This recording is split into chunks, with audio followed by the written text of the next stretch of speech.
Columbia University Graduate School, Yes. where I was with you. Yeah. Uh, Started on June 1st, 1964. Uh-huh. And you've covered the presidential campaign starting with 1968, the Nixon campaign in 1968, and the presidency from a variety of positions around town, both at the White House and from the State Department. So you bring a special perspective to our discussion, because you can see during that time period television has became increasingly important, and yet it also changed in a lot of ways, from being the three networks to now involving so many different stations, and 5 networks and cable make a big difference. During the time that you've been in Washington, has the role of the press changed? I don't know if the role of the press has changed. I'd like to think that it remains the same, but the way in which we cover news has changed enormously, and it's partly because of the technology, which has changed so dramatically from when I began working at CBS News some, almost 40 years ago.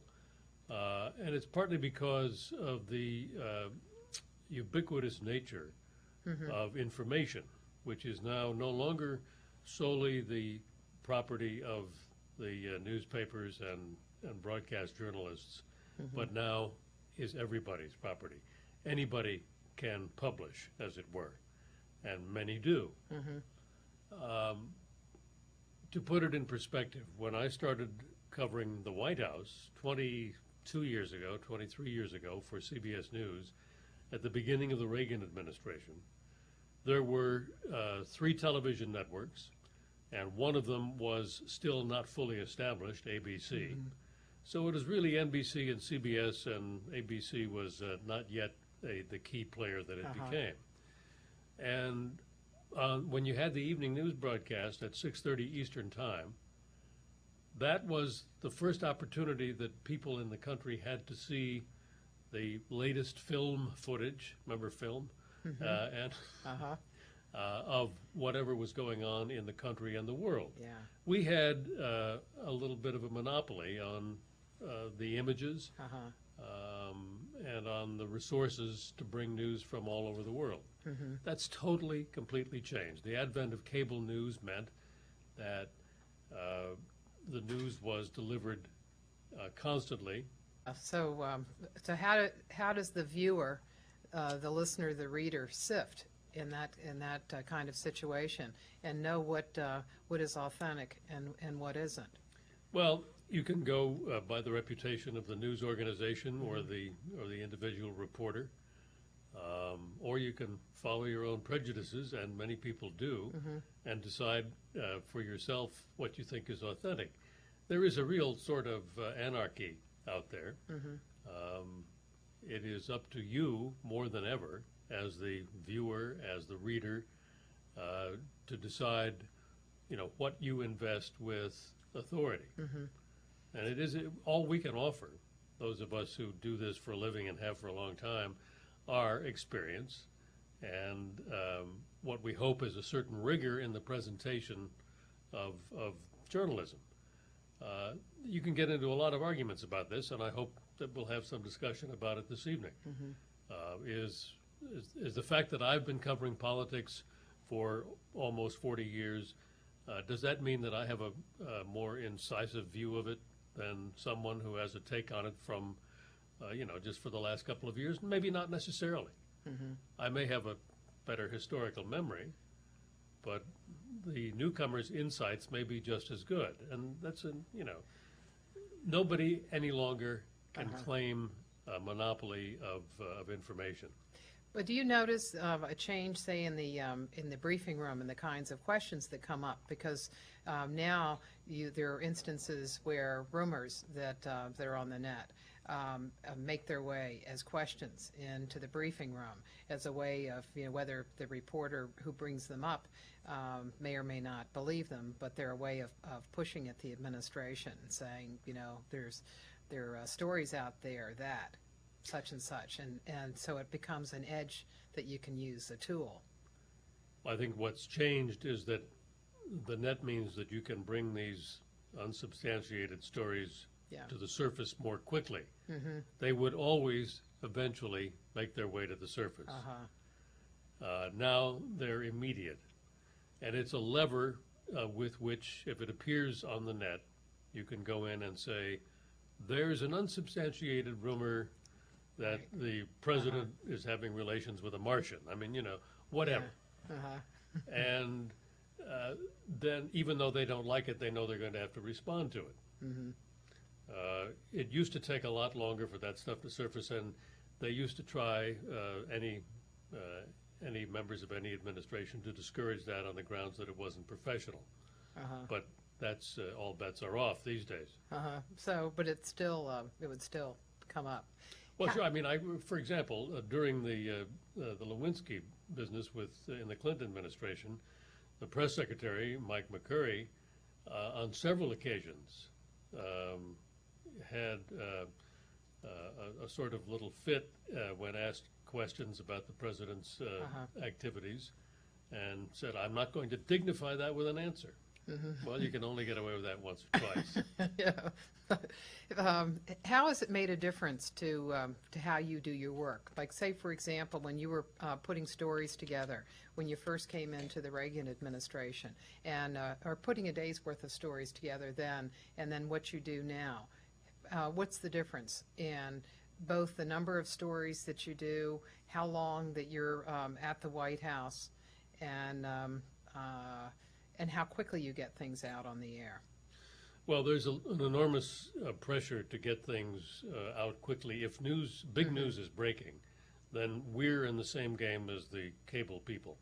We go on the air, we preempt the standard broadcast, and we do the same thing they do. So that's when the pressure is really on to deliver. On a day-to-day basis, the information technology makes it so much easier today than it was 20 or more years ago to gather information. I mean, we used to have at CBS News in the Washington Bureau a research department, which was staffed by a researcher.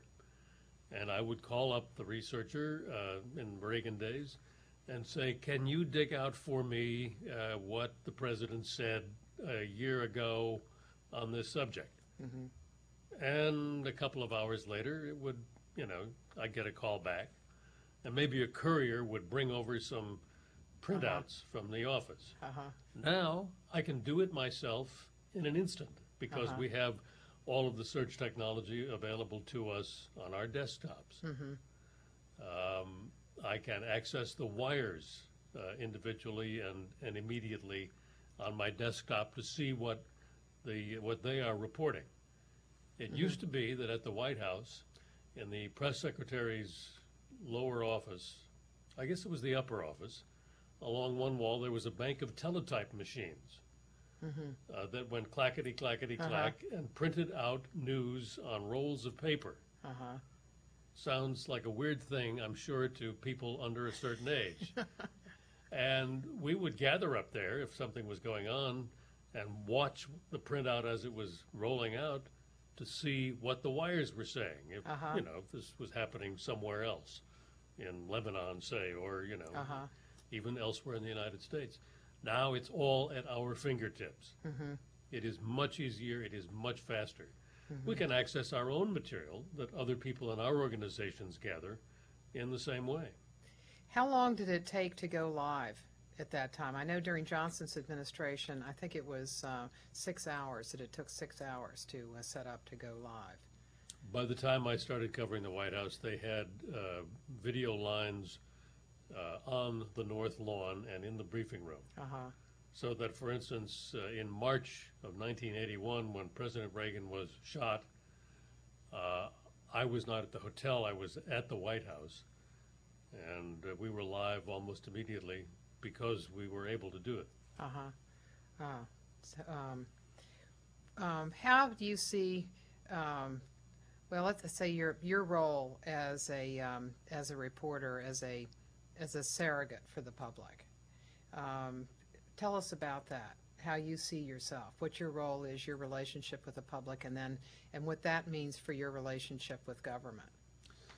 Well, my first duty is to report, is to the public, to report what I can observe and to inform with the benefit of my experience as best I can.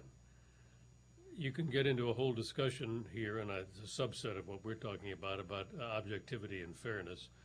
I don't know that there is any such thing as objectivity, but it's certainly possible to be fair. But put that to one side. I see my job as telling the viewing audience what happened on a given day at the White House. Now, I get only a small amount of time to do this, a few minutes in the morning, a few minutes in the evening, and I will generally distill that story down to probably something very much like what the wires are reporting. It's a headline service, basically. Broadcast news is, for the most part, a headline service. There are exceptions. There's Nightline, there's Frontline, and there is the occasional documentary. But daily journalism in broadcasting is a series of headlines with a little, with a paragraph or two of explanation. And so the effort is to distill it into something that makes sense, tells the story. First, you're telling the story, and leaves the viewer with a sense of what happened. Now, when you tell a story, you make choices. And that is where we get into these arguments about our biases. So you try to make choices that fairly represent what happened. How do you make those choices? I mean, it's not going to be just you. Who do you talk to in your organization? How is that whole process, the whole process of putting together the evening news broadcast and the morning programs as well? Well, that's a good point, because it isn't just the individual reporter. It is a product of, it goes through several people. I work with a producer who, and that title can mean different things in different kinds of organizations. In broadcast news, the producer is the reporter's alter ego, who also views the story, but whose primary responsibility is supervising the editing of the story so that the words and the pictures fit together. But the producer is ideally is a sort of second head to look at this, a second pair of eyes, and the producer will make suggestions about the way the story is written. I write, although sometimes producers write and send it to me. I look at it, change it, whatever, send it back. So there are two people collaborating. That then is reviewed for evening or morning by a senior producer here in Washington, and then it's looked at in New York by the broadcast producers. And it can be changed anywhere in that cycle. I would say that in 90% of the cases, only small changes are made. Sometimes they ask for major changes, and that's usually because they want to fit in a certain graphic or a certain picture. If you write something for the morning news cycle and you you send it in the evening, and you go in the morning at 6:30, which I will tomorrow. For instance, as we speak here tonight, I have filed a story for tomorrow morning, which looks ahead to the president's news conference. Tomorrow morning, I'll go in at 6:30 before going on the air at 7, and I will look for a message from the producer here or in New York to see if any changes have been made overnight.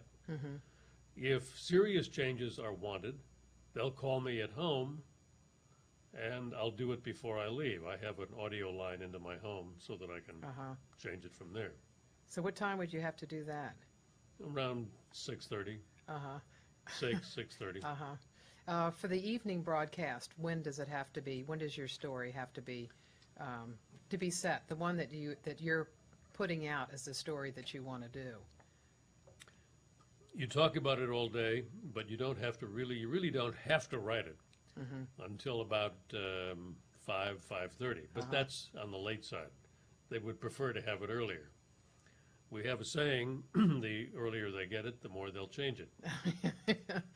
And that's often the case. Do you find that the White House, that the press offices over the years, and I guess communications offices too, kind of free up time for television in the later part of the day? So at around, say, from 4 to 6, that they try to be available for television? If they're going to return your calls on a given day, and it varies from day to day, that's when they will generally do it, yeah, later in the afternoon. What do you find in the various administration that you've been in, that you've covered, as far as how they responded to television, how important television was to them? Has it been uniformly true that television is important to each of the administrations, or has it not been? Television has become progressively important. I think starting with Ronald Reagan, which is the time I started to cover the White House, that all of the presidents since Reagan understood the power of television and the necessity of using television. But let me go back to this thought. No president whom I have watched or covered really likes the press. We are an annoyance. We get in the way of their message. Yet they have to live with us because we also, broadcast their message when we're not getting in the way and trying to decide what it is ourselves. So it's always an uneasy relationship. The press secretary serves the president, but also, tries to work with us to make the best translation of the boss's story. There are days when some days it's much harder than others. Right. In looking at those presidents, one president who seemed not to be particularly bothered by the relationship was Gerald Ford. That Ford was more easygoing about that relationship than most anyone. I don't remember his having gotten particularly upset, although most of the others, and certainly their staffs, have gotten upset. Well, Ford, of course, was an anomaly, Yeah. Having come to the presidency the way he did. He had been in the House. He had been used to being in close touch with reporters and with constituents, and he was not a man of any pretense. Yeah. And we often hear that Reagan was perhaps the best president in being able to communicate by using television. What made him so good at it? Well, first of all, he had 20, 30 years experience as an actor. He knew how to present himself. He knew how to deliver lines. He understood the value of a pause to make a point. Yeah. He had a practiced actor's sense of timing and delivery. But he also, and I think this is equally important, if not more important, he also had a message in which he completely believed. It really helps if you believe to communicate something if you actually really believe it. There's the old saying about, faking sincerity. He didn't have to fake it. That's what he believed. And that's the way it came across. That's very effective.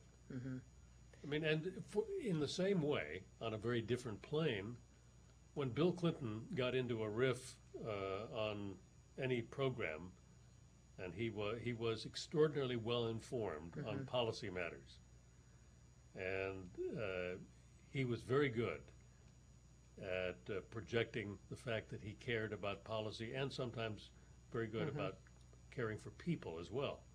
And it came across.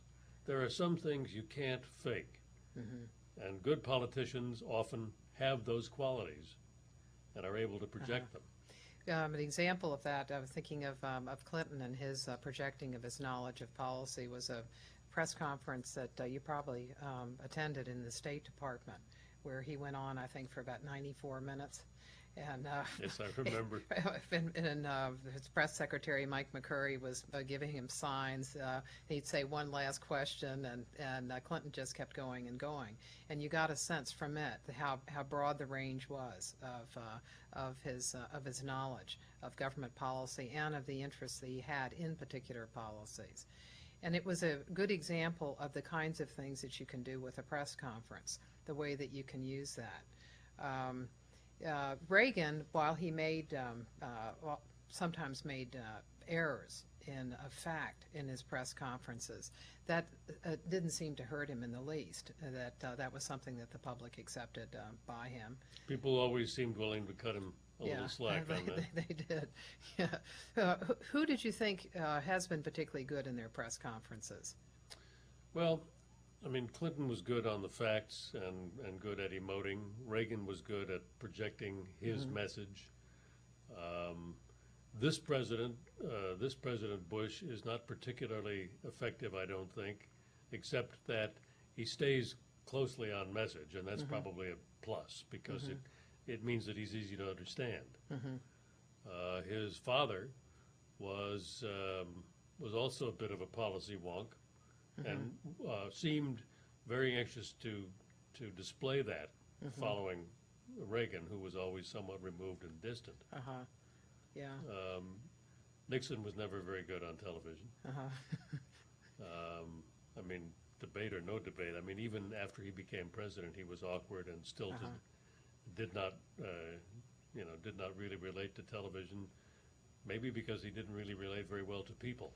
But television was very important to him. If you, in looking at the news summary, when he would receive the news summary, he would write on the side what things he wanted as action items, so that the message could be communicated by the evening news broadcast. Like I remember seeing one of them that said fire somebody by 3 o'clock, because he wanted to make sure that it made the network news. Well, that's another thing you bring up. I mean, all White Houses, sooner or later, if they don't start out understanding it, understand that there are benefits to playing the news cycle. If you want something to generally escape notice, you release it Friday at 6:30 or 7 o'clock. Nobody reads the Saturday papers. It barely gets on, or if it gets on the Friday evening news, and by Sunday it's kind of gone. We thought that's what they were going to do with this memorandum from the President's daily briefing of August 6, 2001. They wound up releasing it on Saturday night for the Sunday papers, I guess probably so that it wouldn't get in the way of the news conference and the Mubarak visit, which were today. Yeah. And I noticed that when they sent out the notification of the conference call, for the background briefing on it, that it was sent out at 5:15, and the conference was at 5:45, the conference call. So you would have had to have been on your computer to have but gotten I think it. it didn't actually happen until 6:15 or 6:20. Oh, really? Yeah, I wasn't working, but my colleagues who were complained bitterly that they didn't have it in time for the evening news feed. Oh, I see. There was an article recently in the New Yorker, Ken O'Letta's piece, about it's called Fortress Bush. At the end of it, the kicker was a quote from Mark McKinnon, who said that the White House press corps was lost in the dust of the internet and cable, and tried to put that idea forward as if it was irrelevant. Do you think that there's a difference of the importance of the White House press corps today, that its mission is any different than it was, say, 50 years ago? I don't think our mission is any different. I think we probably are less important. I mean, look, when I started covering the place in 1981, the 2.5 networks had 92% of the audience among them at 6:30 on any given evening. And now we have something less than 60 among us. The rest goes to cable and to the net, and and as I said, people can get their news anywhere. Sure, we are less important, no doubt about it. But has our job function changed? I don't think so. I think we still need to try to do the same thing. Because actually, the story of what it is the president's doing, what is going on in the White House, that comes from the White House press corps. That newspapers around the country are going to use not just their own story on something, like, say, I remember reading a story on after they put out their energy proposal, and I was in College Station, Texas, and I read it in the local paper there, and the story was by Terry Hunt, who was Associated Press, who was, right down where you are. And it seems that really, when it comes right down to it, the reporting of a White House comes from the White House press corps, and that is the first cut of history for an administration, and that's as important in one decade as another. That's still true, but there was a time when you could only get the material to report if you were there. Yeah. That's no longer true. If you are a journalist, you can receive the White House's press releases, which, for example, would include something about that environmental policy or anything else, on your computer, and you can be in College Station, Texas, and write about it yourself if you want. Now, you don't have to be there physically anymore to cover the place. I mean, I think you really do, but the information goes out regardless. What difference do you think that it makes to be there as not just to be in College Station, but to be elsewhere in Washington and to try to cover it, like cover the briefing from the just by watching it on C-SPAN, or if it's covered by CNN or Fox, to try to cover the White House in that way rather than being there at the White House? What's the difference? You get the basic information by watching the video feed, but you can't then go up and tug on somebody's coattail at the end and say, I'd like to talk to you later about X, or ask them a quick question as they run out of the room saying, what about Y? You can't then go up and camp outside the press secretary's door knowing that he'll have to come out and go to the bathroom at some point so that you can ask him a question. You can't make small talk with the people in the lower press office to find out when the next trip actually starts, or whatever. Yeah. There's an enormous advantage in actually physically being there because you're in human contact. Right. You can glean a lot of information from the electronic broadcast or from the transcripts, but it's not the same as being there. Does it make a difference, do you think, as far as just generally getting responses from White House officials, that those people that they see there continually, that they're going to respond to? I mean, there's some people they're going to respond to no matter what, but I know that there's some people who come because they feel that they just fall off the radar screen if they're not present part of that time. I think that's right, but you've touched on one of the tenderest issues among reporters, and that is the issue of the pecking order. Yeah. The major news media organizations, which is to say the broadcast networks and cable networks, the wire services, Associated Press, Reuters, also Agence France-Presse, and the major newspapers, the New York Times, the Washington Post, the Los Angeles Times, Wall Street Journal. the Wall Street Journal, and USA Today, and after that it falls off sharply. Those people will almost always get their calls returned. And if they're mad at you, then one of your colleagues, because there's usually more than one of you, can get his or her calls returned. But if you work for the Podunk Blade, you may not get your call returned at all, and if they get annoyed at you, you may go for months without a call. And that is a very tender subject, as you know, in the press room. Yeah. The big media get most of the attention. Right. And you can see that, and particularly, say, during Ari's briefings, because Ari went around the room starting with, he just went down seat by seat. And I would say that 2/3 of the time was spent on the first in the first three rows, And if you weren't in one of the first three rows, and, you were nowhere. And that is the only chance that some of the people in the back of the room get to get a question. Right. Now, the way Scott is doing it is to go around by subject. And so people in the back do get an opportunity. Do you think that what do you think in looking at the two ways of doing the briefing, of what you thought was more effective and who benefits by how the questions are asked? I think it helps everybody. Well, let me back off that. I think it helps most of us to stay on one subject until it's exhausted. Yeah. It probably doesn't help the people who cover the White House for specialized publications, Oil Daily, Aviation Weekly. If we want to talk about, Iraq or about jobs or whatever, it probably doesn't help them. But most of us are served if the news of the day is exhausted, and you go around the room and call on people who have questions on that topic.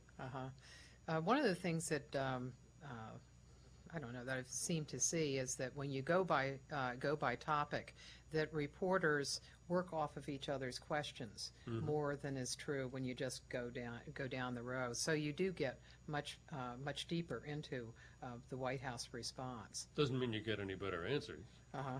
Which here, let me bring up something else. The daily briefing is useful as a way of letting us know what's on their minds, and of letting them know what's on our minds. But not a lot of useful information actually is exchanged. You do better afterward by following up with telephone calls to not just the White House press secretary, but to other officials in the government to find out a little bit more about what's going on. There's only a certain amount they want to say in public and on the record every day. The rest you have to dig out yourself. William Price, who was a reporter in the late 1800s, did a piece, it was in 1902, where the Evening Star for which he worked was celebrating its 50th anniversary, and they asked the correspondents who covered particular beats to talk about their beat. And he talked about how rarely is news given at the White House on its own. And he said, you have to be like the miner and dig. And he talked about how you have to go up to the hill and you have to go to the bureaucracy. So in many ways, it hasn't changed. That's always been part of a White House beat. Yeah, you bet. That's a good example. Because when the White House doesn't want to tell you something, what do? Why, you generally call somebody in the opposition party on the Hill. Because they'll almost always be happy to talk. And they'll have more information. Certainly on the staff level, they know what's going on. Did they call you? Sometimes.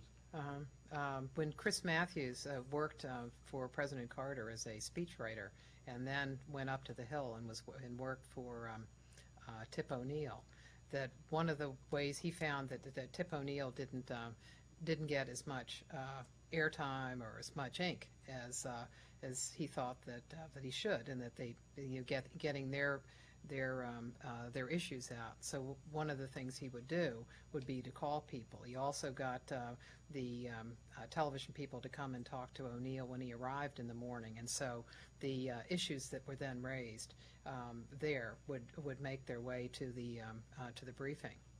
Did you ever get any calls from him, or see that kind of thing working where they were trying to push the administration from a Hill perspective?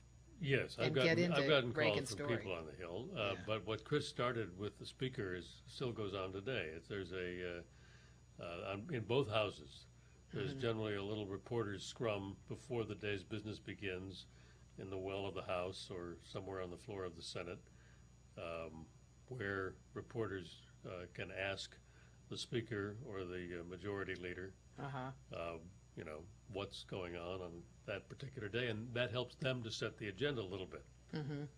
Doesn't guarantee that will be the agenda, but it's another attempt at agenda setting. The White House does its agenda setting with 2 daily briefings.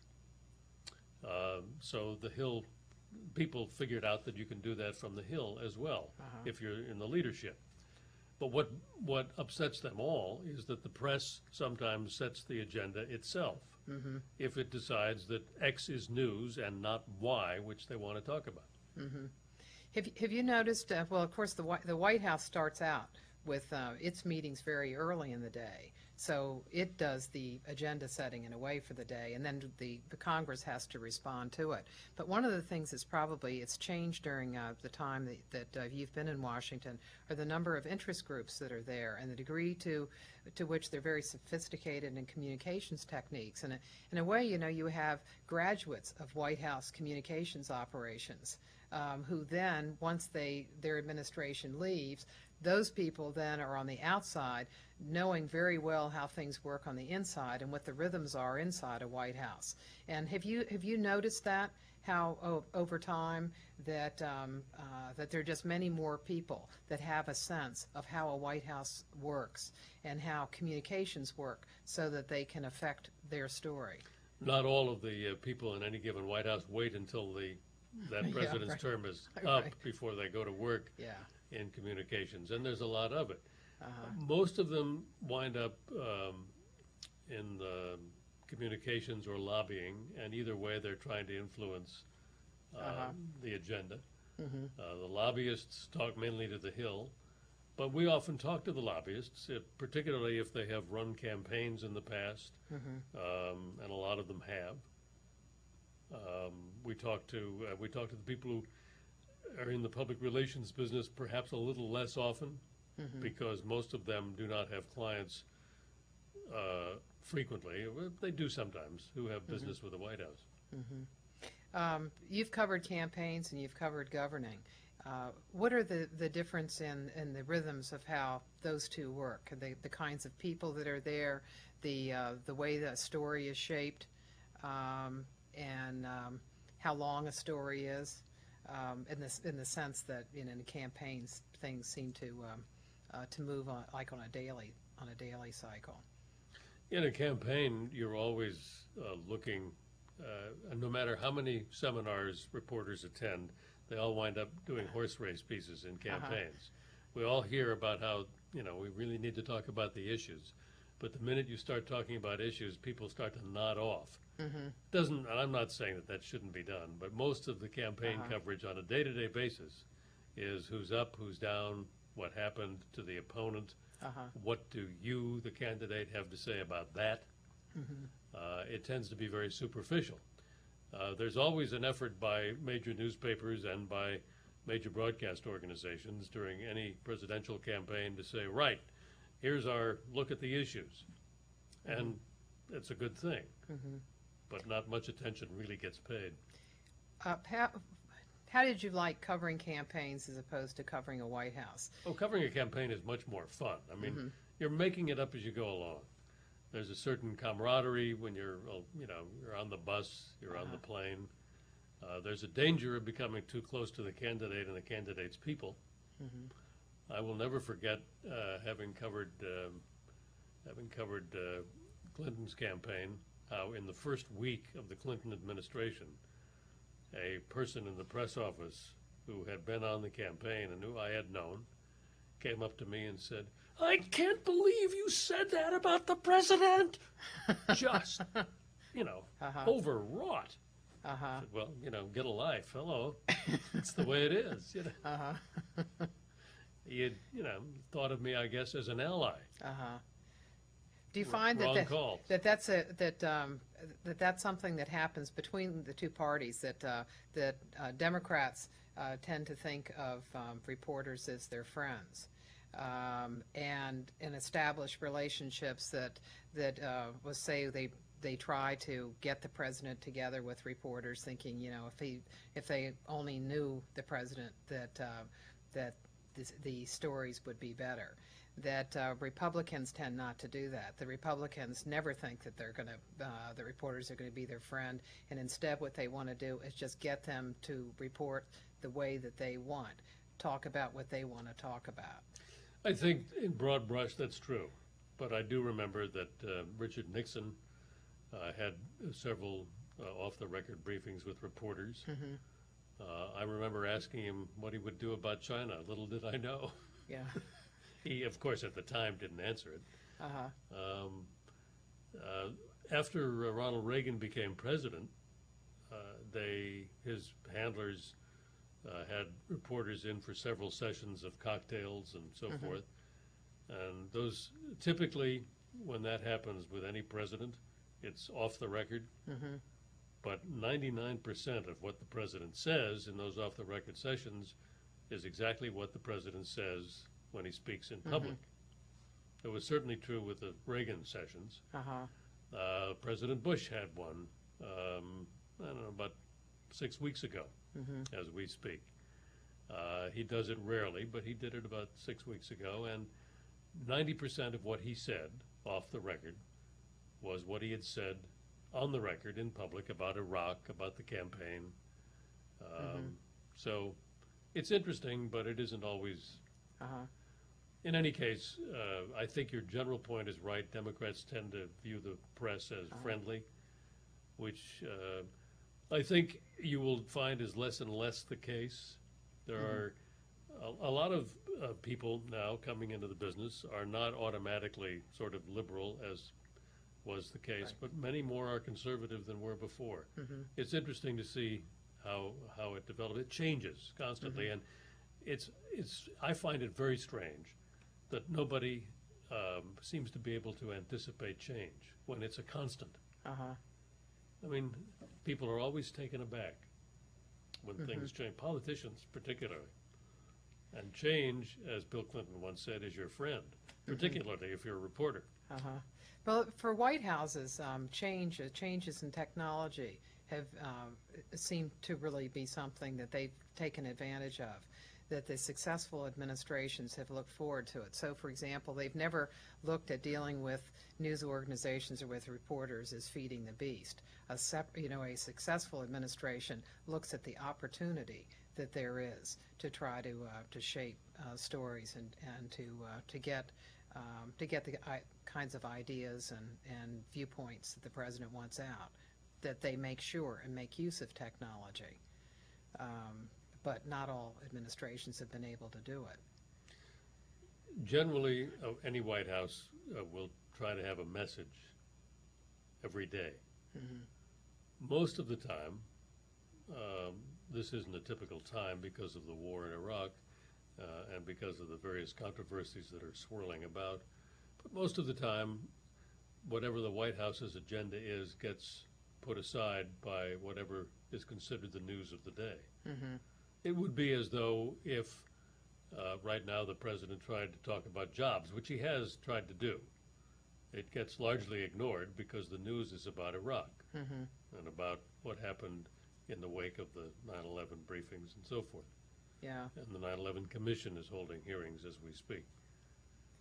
Do you find that Republican press secretaries and press offices are sometimes less informed than is true in a Democratic administration? A Democratic administration tends to be more focused on the daily operation, getting out the daily news, and so they will put people in there who are tied in with the president, whether it's a Jody Powell or a Mike McCurry or a Joe Lockhart, that they're going directly to the president rather than somebody who has to go through the communications director. One of the things I was thinking about was was Grenada and the story that you worked on about U.S. troops going into Grenada. Can you tell us about that and about the White House response, the press office response? It was, I guess, 1982, I think, early 80s. We began to get reports from various people in the Caribbean that there was a U.S. force headed for Grenada. And I went up with Terry High. I grabbed Hunt and took him with me so I'd have a witness, and I waited outside Larry Speaks's door. He was then the press spokesman. And I said, when he finally appeared, I think for a bathroom break, what about the troops heading for Grenada? Are we going to invade Grenada? Now, it was all over the radio down there. The troop movement, the ship movements had been observed. It wasn't much of a secret. Speaks had no idea. He called John Poindexter, who was the Deputy National Security Advisor, and came back out and said, quoting Poindexter, "Knock it down hard, no invasion of Grenada." Of course, it happened the next morning. Yeah. The next morning, we were all in early because there was something else going on. Maybe one of the hostage crises with TWA 847, or was it the Marine Lebanon? Barracks? Yeah, I think Yeah, it was it was- Marine Barracks. We were all in early anyway. Uh-huh. And when I came through the gate at the White House at 6-something in the morning, I heard one Secret Service guard say to the other, "The Prime Minister of Dominica is at the gate." I thought, Caribbean, nation. Yeah. What consequences are there in that kind of situation for a press secretary if they don't give reporters the correct information? Well, I mean, if you don't have the information and you can't give it, then you're seen as out of the loop. If you do have the information and don't give it, then you're seen as covering up, depending on what the information is that you're not giving. Now, any administration would make an argument that you can't admit that there's an invasion force on the way before the invasion happens. And, there's something to that as an argument. And yet what was going on was not secret to the Grenadans and the Cubans, only to the American public, which is frequently the case with a lot of secret stuff. In looking at your time in Washington, which presidents do you think have been most effective in being able to deal with the press, not just television, but using the press in a way that is focused their message and has focused public attention at times that worked out well for them? Well, I wasn't here when Lyndon Johnson was president. I was working overseas and in the Midwest. But Johnson had a very effective old style of press relationship. He would collar an individual reporter, and he would give that reporter, usually a print person, but sometimes broadcast, a story. And he would do it either to screw another reporter or somebody on the Hill. I mean, with Johnson, it was all personal. And, I mean, nobody else since then has ever done it that way. Beginning with Nixon, all the presidencies except for perhaps Gerald Ford's have attempted to use television and use the media in a sort of more modern way. Favored reporters can still sometimes get scoops, but it's far rarer than it used to be. Frank Cormier, who was a wire reporter, talked about one day of thinking about Johnson and looking at the wires, because he had them in his office, and so he used to read them when they came out too. But he used to kneel down. People would see him kneel down and looking at it as it was being printed. And so he came back to Cormier to tell him that his report was not correct. So he did focus very heavily on his coverage, of himself. Okay, let's go to some questions, and Towson. Yeah. I have a question about how you deal with the new 24-hour news cycle, because other people who come to the class, they've said that the news doesn't always happen as fast as media would like it to. So what do you find yourself doing on a slow news day, or when there's not a big story to focus on? Interesting question, because you see what happens on a slow news day on the cable networks. They keep repeating what they have over and over and over again. If there's not much going on, we try to dig and find something that is going on.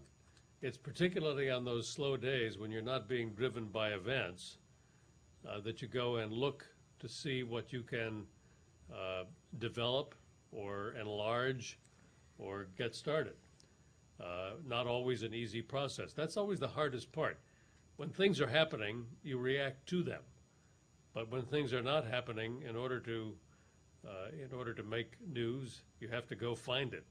Considerably more difficult. You know, there's an endless echo chamber with the 24/7 news coverage. And even for us who are in the middle of it, it gets really old.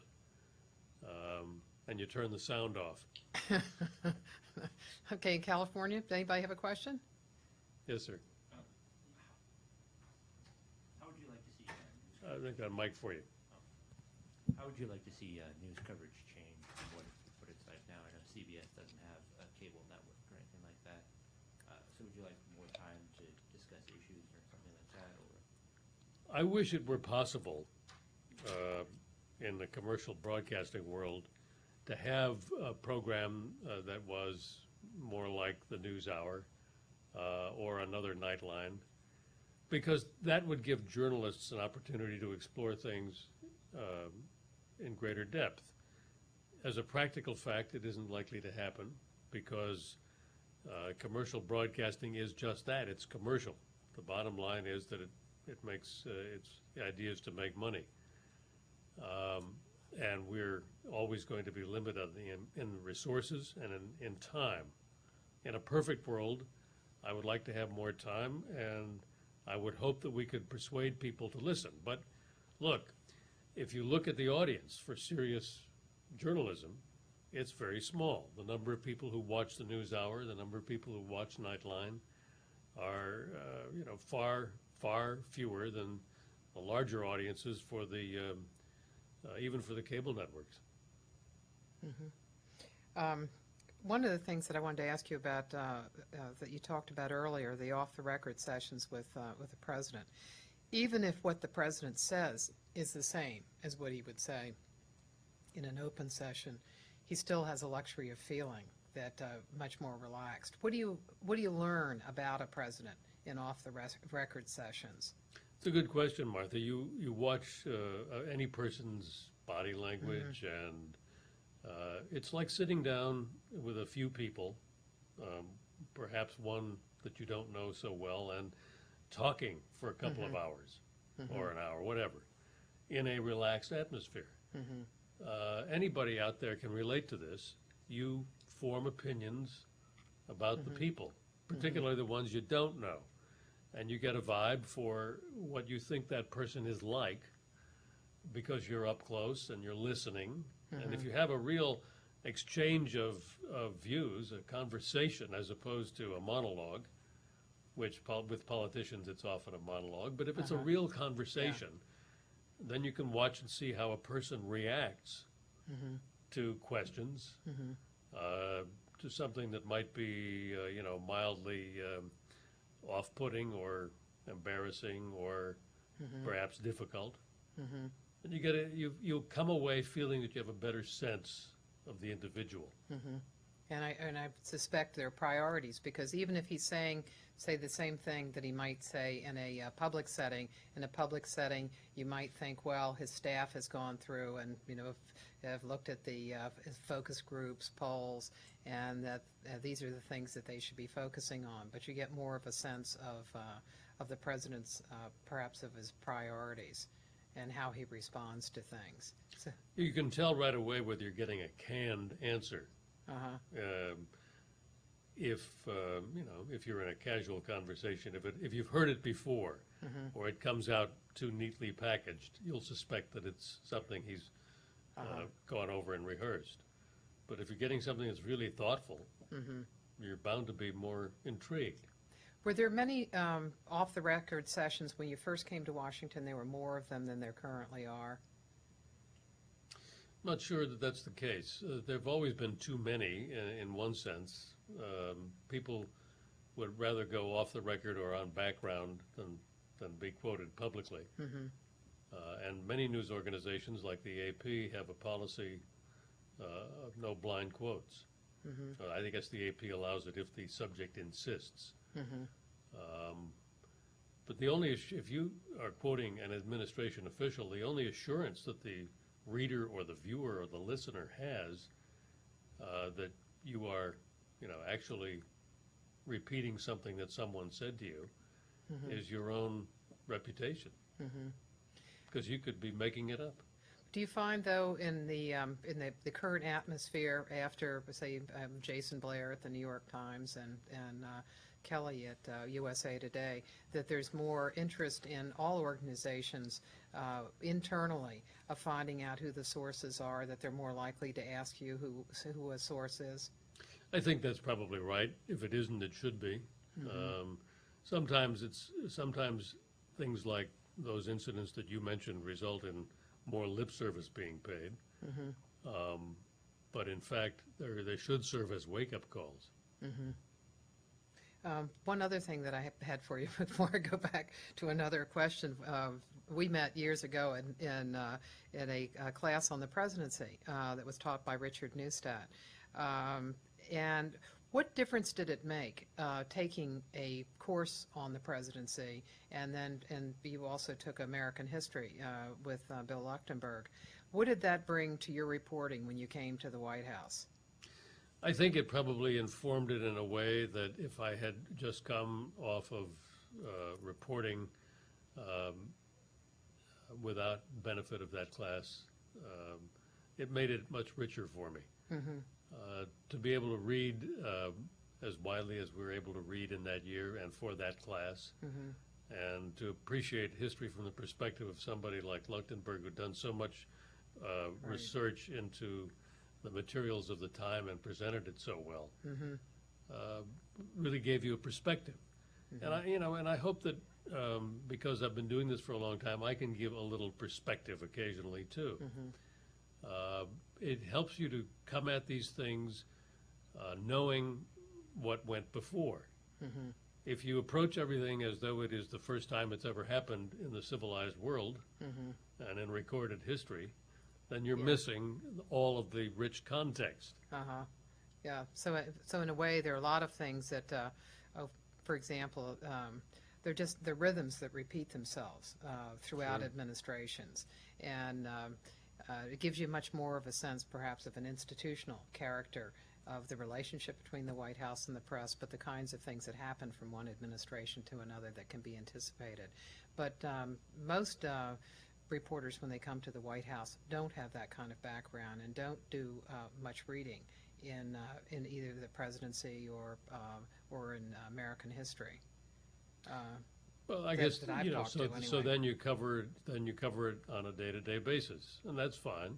But it's not as to me. You don't get as much context out of it. Yeah, in covering it for television, do you get to go beyond just looking at the president and getting into the White House and how a White House works? It doesn't seem to be a very visual story. How do you do that for television? It's not a very visual story, and usually you wind up using a lot of what we call in the business wallpaper, which is pictures to illustrate or to run behind graphics.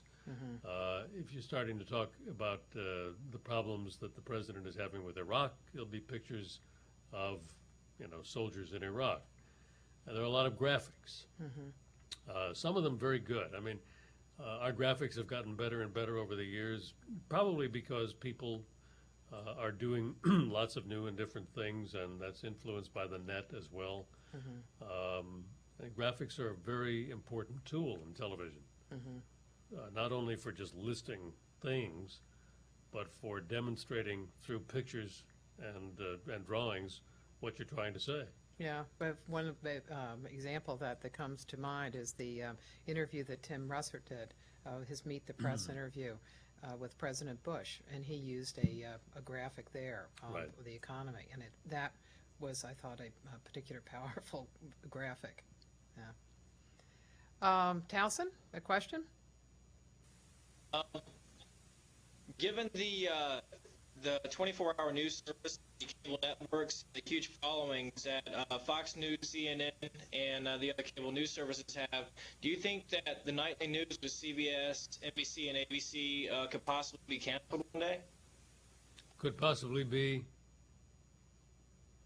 What was the end of your question?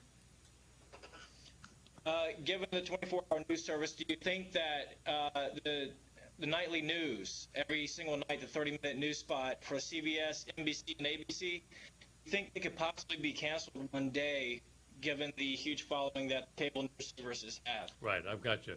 Well, first of all, let me correct a slight misimpression. On a given day, the three cable news networks may have collectively not quite 3 million viewers on an important news day, less on most news days. 500,000 is usually the peak on an average day. On any given night, any of the network news broadcasts will still have, despite our decline, about 6 or 7 million viewers.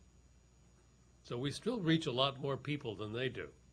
But they are very influential because they serve as a sort of jungle telegraph.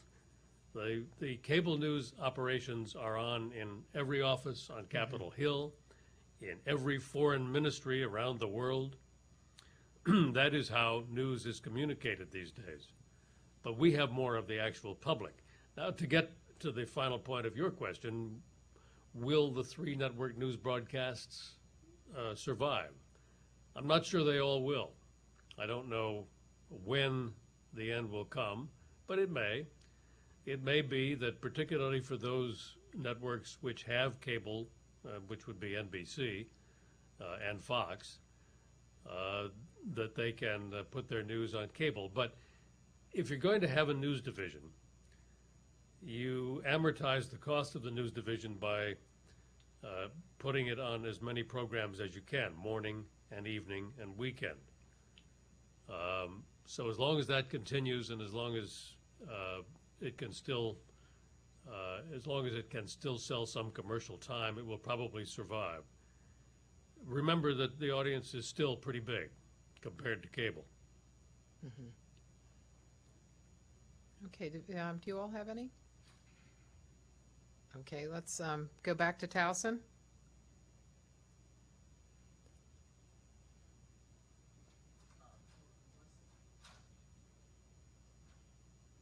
Your statement earlier about journalists, or at least the media, being less liberal over time, I was wondering if you could elaborate a little bit on that, particularly given recent books such as Berg's Bias, which was particularly about CBS, right? Mm-hmm. I was wondering if you could elaborate a little bit on that. Is it just an impression, or do you have a systematic sense of the newer people coming into the profession are either more conservative or less liberal, at least?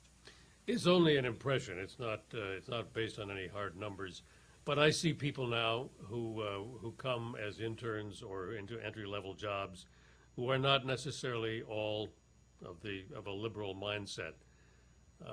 One of the problems that Goldberg cites in Bias is that a lot of the people he worked with on the East Coast came out of the same sort of middle class or upper middle class milieu and went to many of the same universities, and tend to have a common outlook on life, which is perhaps you could say biased.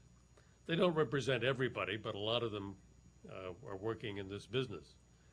I think that is beginning to change, and it's based only on what I see, because I think, and I don't know, you people are closer to it than I am, I think there is a greater diversity of views, and I think there are more conservatives now at the college level than there were in the last 20 years or so. You may not think that's the case, but I mean I have seen some of it in the people that come to work for us. Mm-hmm.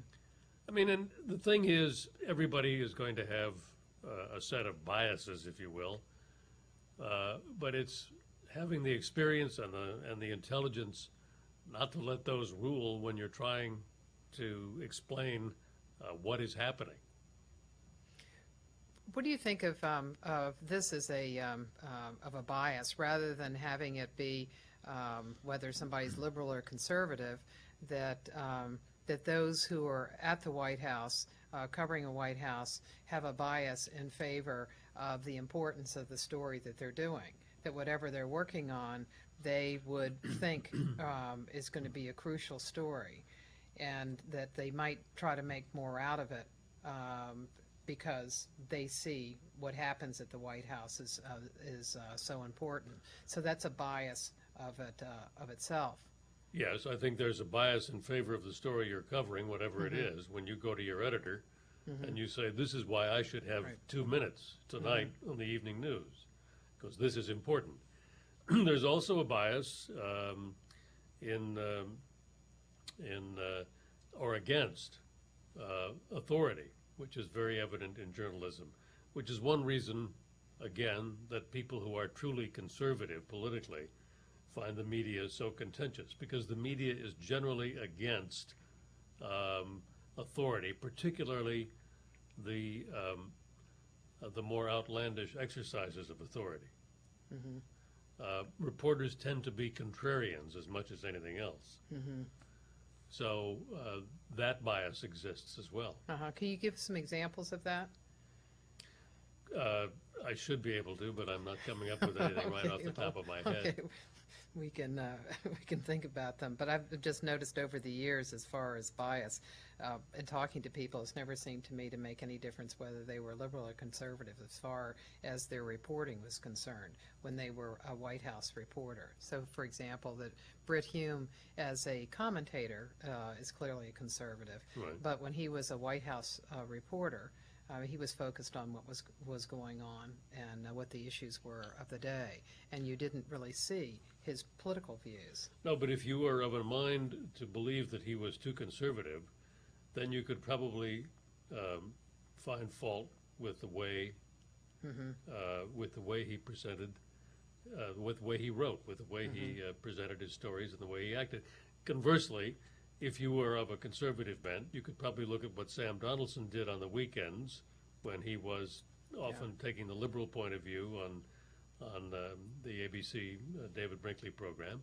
And then you could look at what he did during the week at the White House and say, aha, it's a liberal. But you would not necessarily be right, but your own bias would determine how you felt about the reporting. Well, now he would be an example of a contrarian. Yeah. And would always try to shove on stories and shove people as far as he could in order to get them to say something. I can remember that in the briefing room. He would always press the briefer in sharp ways to try to get something out of them that way. And that's a very useful tactic. What are the advantages of the White House beat for reporters? I mean, it's a beat where you can't move very far. You can't you see the president only when they want to bring him out, and the area that you can cover is it's not very great as far as physically is concerned. It's a restricted space. So it's difficult to cover as opposed to the Hill. Yeah, but there are several very apparent advantages. One is that you're on. If you're a broadcaster, you're on the air all the time. You're on the air every day. If you do radio, you're on the air almost every day. If you do television, and because organizations pay attention to how often their reporters appear, this is important. It's also satisfying because you're doing the kind of work you like to do. There's another advantage to covering the White House. You get to see important and interesting events and go to a lot of different places covering a president. The downside is that if you stick around too long, you can get a little bit cynical because you watch patterns repeat themselves. You have to fight not to be cynical. Term limits are probably a good idea, but not for broadcasters because, who wants to give this up? Right, yeah. But, a lot of major newspapers rotate their reporters every couple of years. How do you keep fresh? Well, you have to, I think you have to work at sampling the rest of the culture outside the White House, the political culture and the general culture. You can't just have tunnel vision and just look at the White House as all that you do. we have to read a lot of newspapers, and you have to pay attention to what else is going on in the world. And then. I mean, it wouldn't be a bad idea to watch Entertainment Tonight.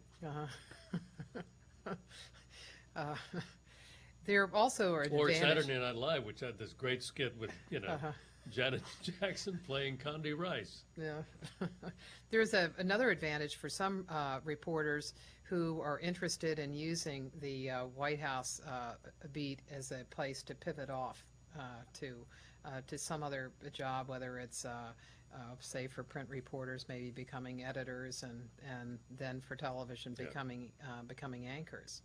It is and has been a stepping stone, absolutely, because it's the most visible beat, particularly in broadcasting. And it remains a stepping stone. Another question? Towson?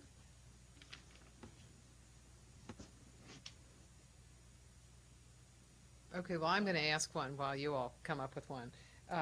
What difference does it make to you who's press secretary? What do you need out of a press secretary? What difference does it make? You need access. It does make a difference. You need access.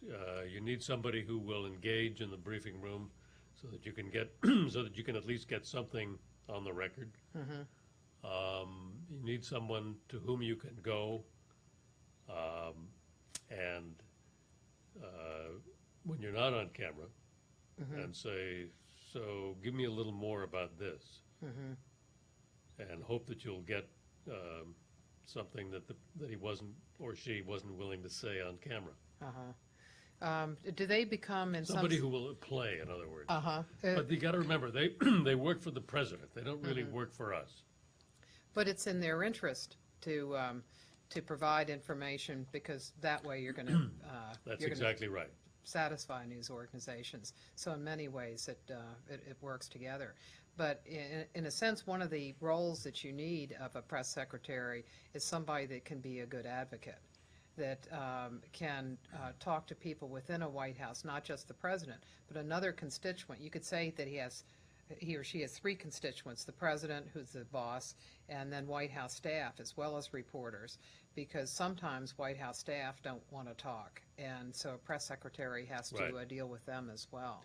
A press secretary should be able to go to the chief of staff and say, gee, I think it'd be nice if you had a little sit-down with the network reporters this week, instead of just the wire services, just the news magazines, to take an example. Who have you've seen a lot of press secretaries.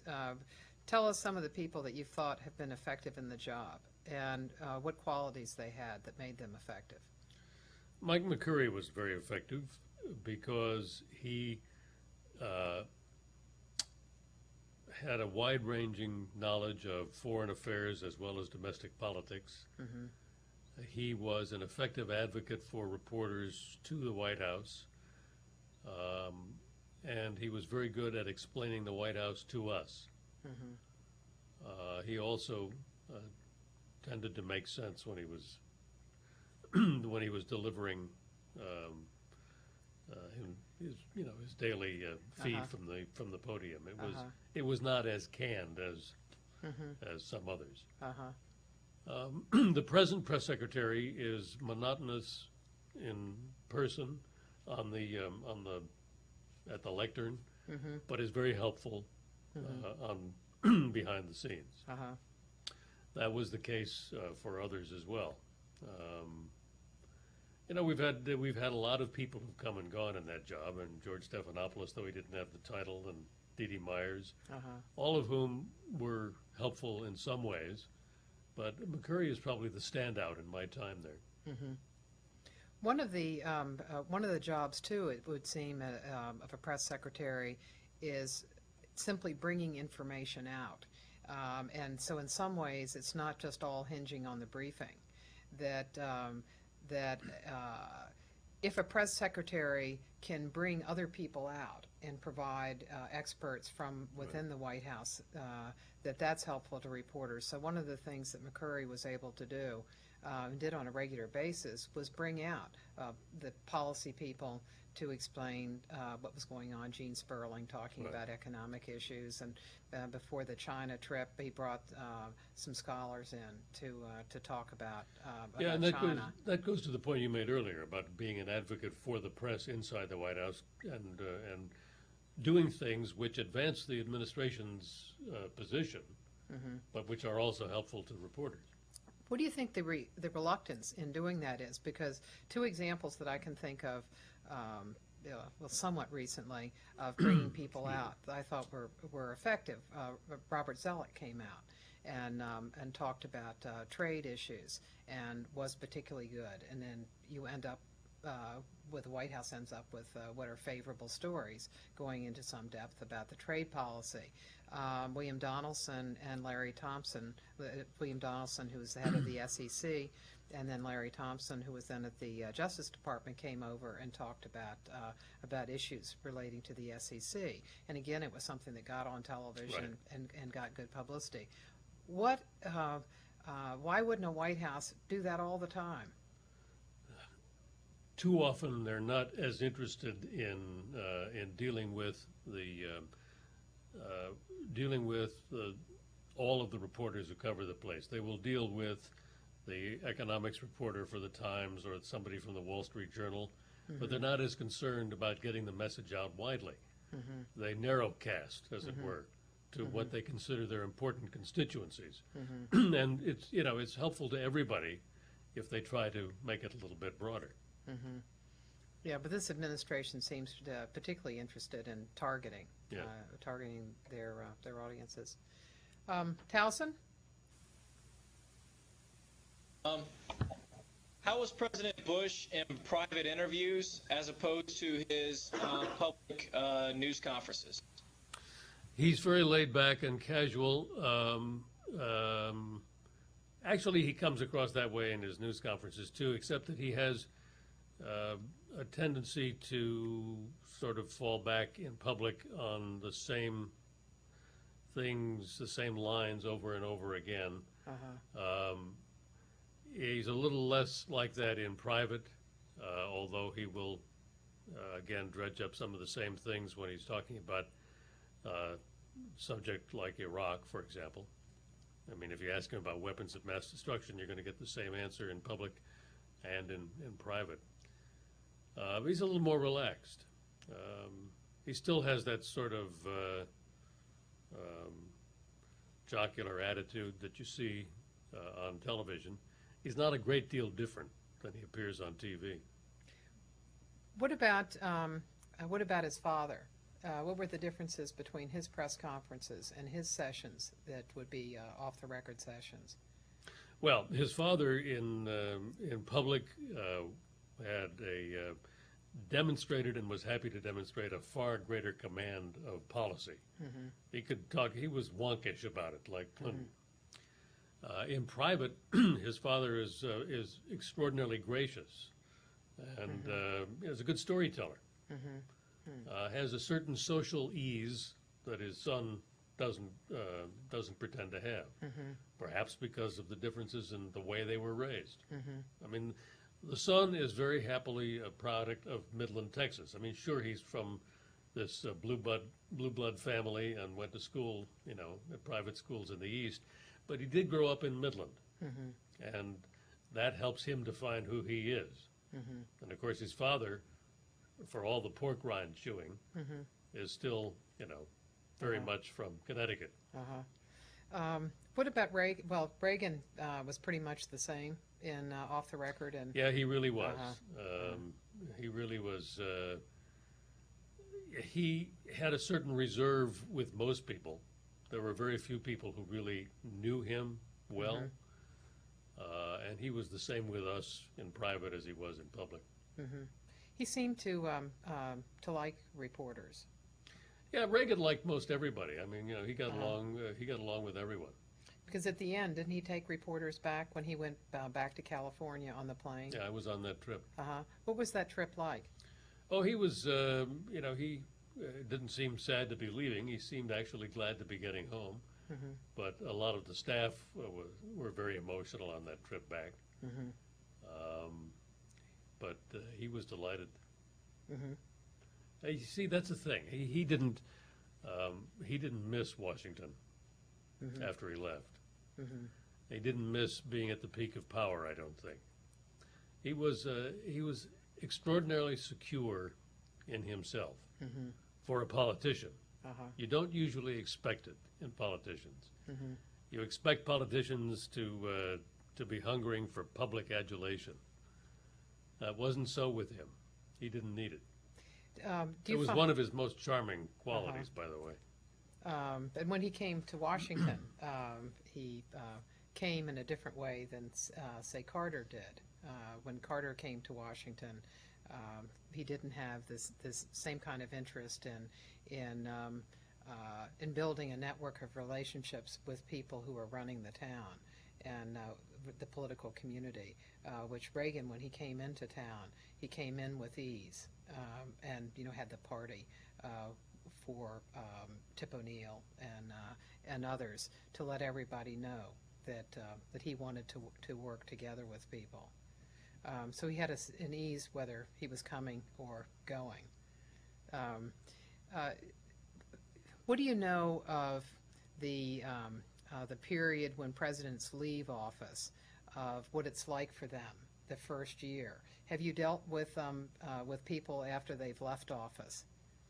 Not enough. That's an interesting topic, isn't it? Not really enough to know. It's usually pretty hard. I think it's very hard for most of them. I don't think it was very hard for Reagan. I mean, he was certainly aware of what was going on for a year or two after he left.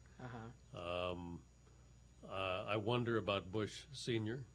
And I think it must be very hard for Bill Clinton, who is still in the limelight and is likely to remain in the limelight. Not only because of what he's doing, but because of what Senator Clinton is doing. So. Yeah. But I mean, Clinton made no bones about it. He would have run for a third term if he could have. Do you ever hear from people after they've left, the president, the family? I hear from staff members, but not generally from the principals. And many of them recycle themselves at Washington. Well, they certainly seem to, and especially too if there's a second term. Yeah. That you have people leave so they can stay in town and make money. Yeah. Any other questions there? Anything that I touched on that you would like to know more about, that you would like to challenge me on, or? Actually, I'd like to ask a follow-up. Jason Blair was mentioned earlier, and I was wondering if you... What was mentioned, sorry? Jason Blair. Jason Blair, right. Jason. I was wondering if that scandal affected CBS at all in terms of its policies, its fact-checking and so forth, and whether you might talk a little bit about how it affected the media in general, especially in public perception after that scandal. Well, it was a real shock, I think, particularly because it was the New York Times that was involved. It's a little harder to fake it in television. We do have standards that are fairly rigorously applied.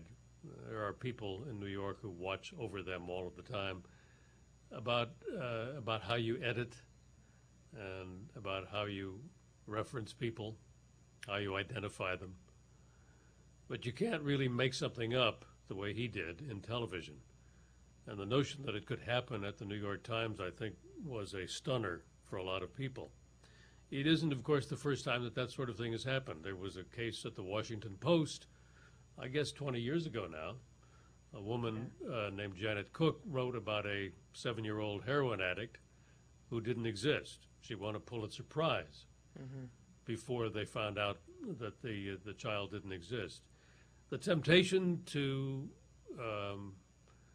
come up with a wonderful story, I guess, is often just too strong. I guess in Blair's case, there appear to have been other personal considerations. But it certainly caused a reexamination of things at the Times, It was duly noted, I think, by everybody else. And it isn't the only one. There have been a couple of, there was, as you mentioned, there was the case of Jack Kelly at USA Today, who also, although he didn't sit at home and write the stories, he went to the places that he was covering and made up the stories. It's too bad. It's partly reflective of the pressure to produce and of the ego, I think. People want to be first. They want to be good. And I guess in Kelly's case, be right at the center when something spectacular happens. Right. Except in all of them, there were a lot of warnings. There were people that had raised issues before in Janet Cook's And case. that's a very good point, because there's a general reluctance in most fields, whether it's news or anything else that you may get into. There's a general reluctance to blow the whistle on colleagues because you're never sure whether you're right or wrong. You're never sure whether you're doing the organization a favor or a disservice. It's a very difficult thing. And apparently that was the case in all of these places where, as you say, there were ample warnings. And one of the things that seemed different in the Jason Blair case is that that with the internet, people who worked for the Times were able to write somewhat anonymously about their Right. feelings, and so there was a particular website, Romanesco, it was part of the Poynter Institute site, where you could read all of the things that different people in the Times were saying. Right. And I wonder if that didn't end up helping develop some kind of consensus within the Times. I think it did. I mean, those anonymous emails were what sort of really tipped the point on this. And I think something similar happened at USA Today. One last question I'd like to ask you, and that's about press conferences, and the president's having a press conference tomorrow. How are you going to determine what question you will ask if you're there, and what process you go through in order to develop your questions? Well, as it happens, I won't be at tomorrow's. It's not my part of the rotation. I'm not in the rotation for tomorrow, but I will be watching it to prepare a piece for Wednesday morning. I'll be sitting back, and I could go, I guess, but I won't get a question because it'll go to my colleague whose turn it is. But here's what you do. You prepare a list of topics on all the major questions of the day. I mean, certainly Iraq, the presidential daily briefing, the economy, all of these things, the campaign in general. And you have to make a list because you don't know in what order you're going to get called on. Many people, when they watch news conferences, assume that the president has a copy of our question and that we know in what order we're going to be called on. That's not true in either case. On the other hand, any president's staff can prepare the president, and they do, for questions that they're likely to get. I mean, it is not a secret what reporters are generally interested in.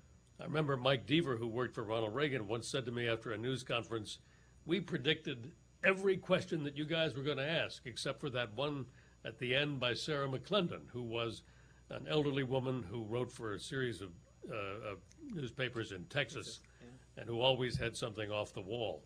I mean, I think she asked about fraud at an Army depot in San Antonio. And they weren't prepared for that one, but they were prepared for all the rest of them. And by the way, White House staff loves to put a president through the drill of a practice press conference because they get to ask the edgy question. So, what are you going to do about Iraq? But you have to be ready because you don't know who's going to be called on. You don't know which topics will be covered.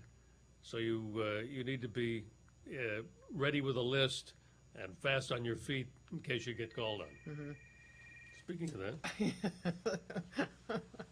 that. One of the suppositions is that a president has a script. President Bush in his last nighttime Eastern press conference said mention Following his the script, yeah. But what in fact he was doing is that they all have layouts of the press Right, conference. they have a Chart. seating chart. Right. The White House press staff comes around before each news conference. They've been pretty rare in this administration, but I remember it happening. They come around and they say who is going to be in the front row seat for CBS. And you tell them who, and it'll be John Roberts, my colleague, tomorrow night. And and they put that on a chart that goes on the lectern, and the president can look down and see who's where. They did this for Ronald Reagan, and I think it was the Scripps Howard guy couldn't make it, so he sent a colleague, and the president looked down and he said, Bob? Bob? And the guy in the seat was not named Bob. I mean, Okay. Any others? Okay. Just one more. What is your favorite moment of being a White House press secretary that you can remember? well, I was never the press secretary, but you mean being... I'm sorry. As being a White House correspondent, I apologize. That's a good one. And you would think that I would have a ready answer. I don't. But there've been a lot of interesting and touching moments. Being at Normandy, for example, in France, where the American cemetery is for the 50th anniversary when Reagan was president, and the 40th anniversary when Reagan was president, and 50th anniversary when Clinton was president. The 60th, incidentally, is coming up in June. Those connections to history, being at the being in the Rose Garden when Arafat and